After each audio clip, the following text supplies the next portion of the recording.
শুরু করছি আমি আচার, আপেলের আচার। সসপ্যানে দিয়ে দিলাম সরিষার তেল, সয়াবিন তেল দিয়েও করা যাবে, আমি আগেও করেছি সয়াবিন তেলে।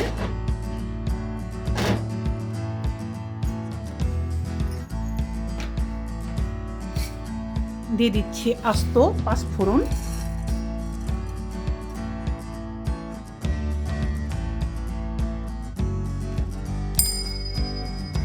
তেজপাতা,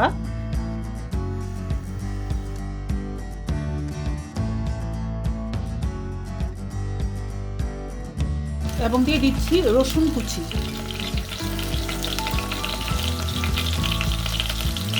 রসুন যতটা বেশি দেওয়া যায় ততটাই ভালো গ্রান আসে। আমি পরে আরো কিছু দিব আস্ত।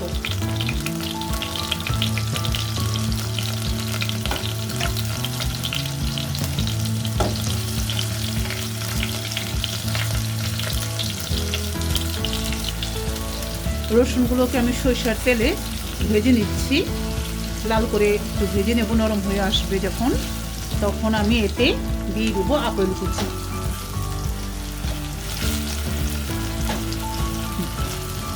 রসুনের ভাজা একটা গ্রান বের হয়েছে, এটা আমি ঢেলে দিচ্ছি আপেল কুচি। আপেলগুলোকে আমি ধুয়ে পরিষ্কার করে কেটে রেখেছি ছোট ছোট করে।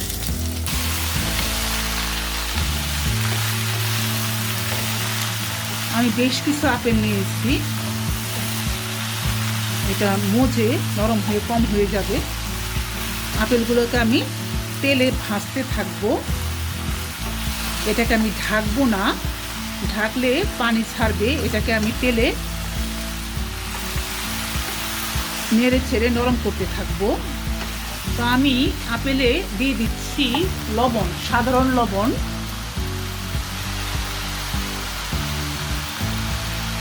সাধারণ লবণ দিয়ে দিচ্ছি।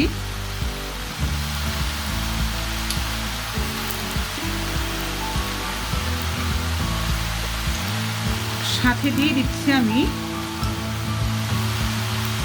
বিট লবণ, রক সল্ট।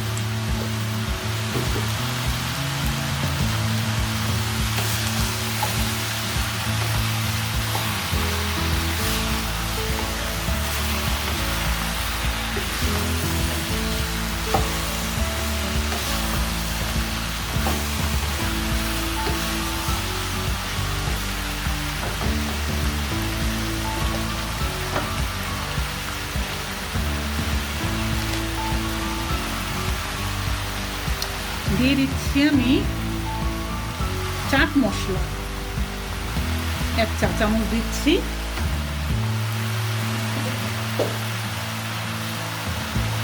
এবং সাথে দিচ্ছি আমি ভাজা জিরার গুঁড়া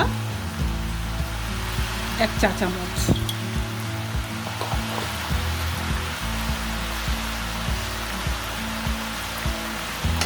নেড়ে চেড়ে মিশিয়ে দিচ্ছি।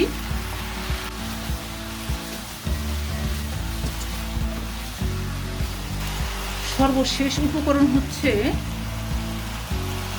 আমি 2 শুকনো মরিচ ভেজে তেলে নিয়েছি গুঁড়ো করে, চিলি ফ্লেক্স। তো আমি পুরোটা দিলাম না, কারণ আমি ঝাল কম খাই। কিছুটা দিলাম, কিছুটা রেখে দিলাম। আমি এটা টেস্ট করে পরে দেব। এই কয়টা উপকরণ দিয়ে এখন আমি আপেলটাকে ক্রমাগত নেড়ে চেড়ে কুক করতে থাকবো। যখন নরম হয়ে যাবে, একেবারেই নরম হয়ে যাবে এবং শুকিয়ে যাবে, সেটাকে আমি নামিয়ে নিব। কোন পর্যায়ে নামাবো আমি দেখাবো। কুক করতে থাকবো এখন আমি। হ্যাঁ, আমি টেস্ট করে দেখলাম ঝাল আমার জন্য ঠিক আছে। আপনারা যে যেমন ঝাল খান, বেশি কম সেই অনুপাতেই দিবেন। মজার বিষয় হচ্ছে আপেলের আচার করার জন্য বাড়তি কোনো চিনির প্রয়োজন হয় না। আপেলটা এত মিষ্টি যে চিনি দিতে হচ্ছে না, অতএব বাড়তি সুগার ইনটেক হচ্ছে না। নিশ্চিন্তে আমরা খেতে পারি এই আচারটা। যদি খুব বেশি মিষ্টি আপেল হয়, সেক্ষেত্রে বরঞ্চ আমরা সামান্য একটু লেবুর রস দিতে পারি টেস্ট আনার জন্য। কিন্তু আমার আপেলটা এমনই স্বাদের আমি টেস্ট করে দেখলাম এতে সুগার বা লেবু কিছুই দরকার হবে না, তারপরেও সবশেষে আরেকবার টেস্ট করে দেখব।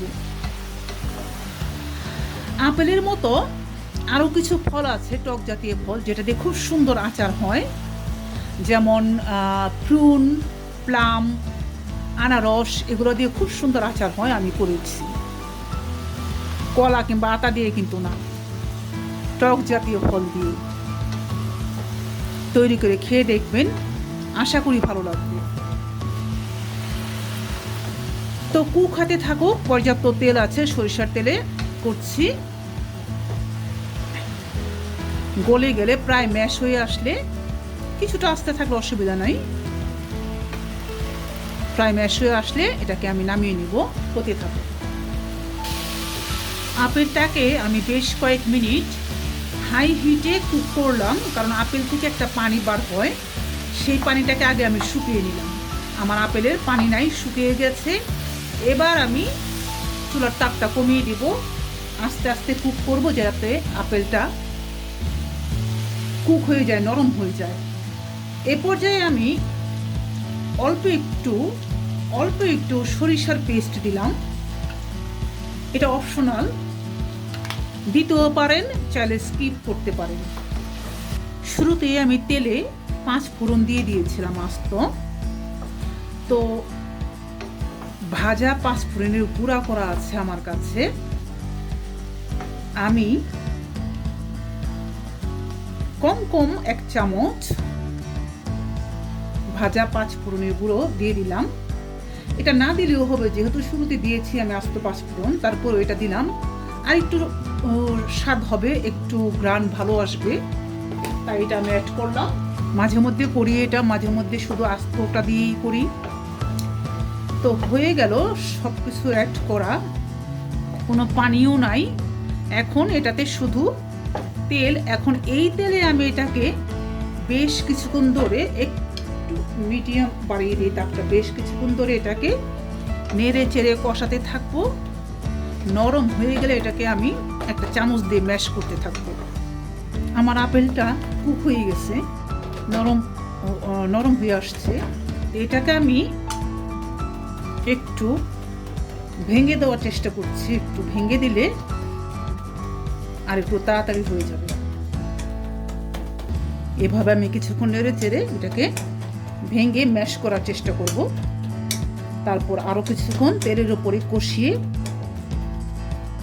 শুকিয়ে নিব, ভাজা ভাজা করে শুকিয়ে নিব। আমি আপেলটাকে খোসা সহই কেটে নিয়েছি। তো খোসাটা ছাড়িয়ে নিলে আরও জলদি এটা নরম হয়ে যায়, বাট আমি খোসা সহই করি।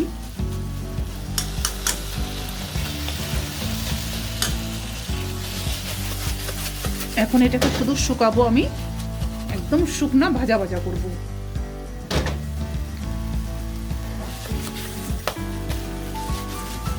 এটাকে একদম শুকিয়ে তারপর নামাবো।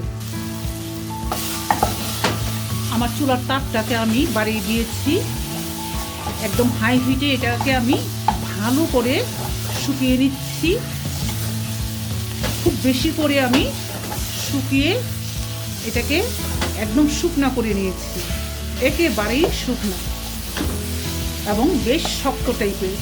এই আচারটা যতটাই শুকনা হবে, যতটাই শক্ত হবে, স্বাদ ততটা বাড়বে আর সংরক্ষণও ততটা ভালো হবে। আচারটা আমি চুলা থেকে নামিয়ে নিব, তারপরে বয়মে ঢেলে নেব। আসলে আমি আপেলের আচার খুব বেশি পছন্দ করি, যে কারণে আমি সংরক্ষণ তেমন একটা করি না। এটাকে আমি ফ্রিজে রেখে দিব, 2-3-4 দিনের মধ্যেই শেষ করে দেবো। আমার খুব ভালো লাগে ভাতের সাথে, বিশেষ করে ডাল ভাতের সাথে তো কথাই নেই। আপনারা যদি সংরক্ষণ করতে চান দীর্ঘদিনের জন্য, তাহলে সেক্ষেত্রে এই আপেলের মধ্যে 1 টেবিল চামচ লেবুর রস দিবেন এবং আপেলটাকে সংরক্ষণ করবেন। ঠান্ডা হয়ে যাওয়ার পরে শুকনো বয়মে ঢুকাবেন। আপেলটা যখন ঠান্ডা হবে তারপর শুকনো বয়মে দিবেন। আর সবশেষে আপনারা আচারের উপরে বেশ কিছু পরিমাণে সরিষার তেল দিয়ে ঢেকে দিবেন, যাতে আচারটা সরিষার তেলের নিচে থাকে, তাহলে এটা লম্বা দিন টিকবে, আপনি লম্বা দিন ধরে খেতে পারবেন। আশা করি সবার ভালো লাগছে। এটা খুব একটা কমন আইটেম না, আমি জানি সবাই তৈরি করে কি না আমি জানি না, আমি নিজে নিজেই এটা উদ্ভাবন করেছি, আমার খেতে খুব ভালো লাগে। আমি 2-4 জন বন্ধুবান্ধবকে এই রেসিপিটা দিয়েছি, ওনারাও করে খেয়ে আমাকে বলেছেন খুবই ভালো লাগে। তো আপনারাও আশা করি পরীক্ষা করে দেখবেন কেমন লাগে, যদি ভালো লাগে তাহলে রিপিট করবেন, ভালো না লাগলে রিপিট করার দরকার নাই, সবার সব কিছু ভালো লাগে না। সবাই ভালো থাকেন, সুস্থ থাকেন, আবারও প্রত্যাশা রইল অন্য কিছু নিয়ে আপনাদের সামনে হাজির হব। আজকের মতো বিদায় নিচ্ছি।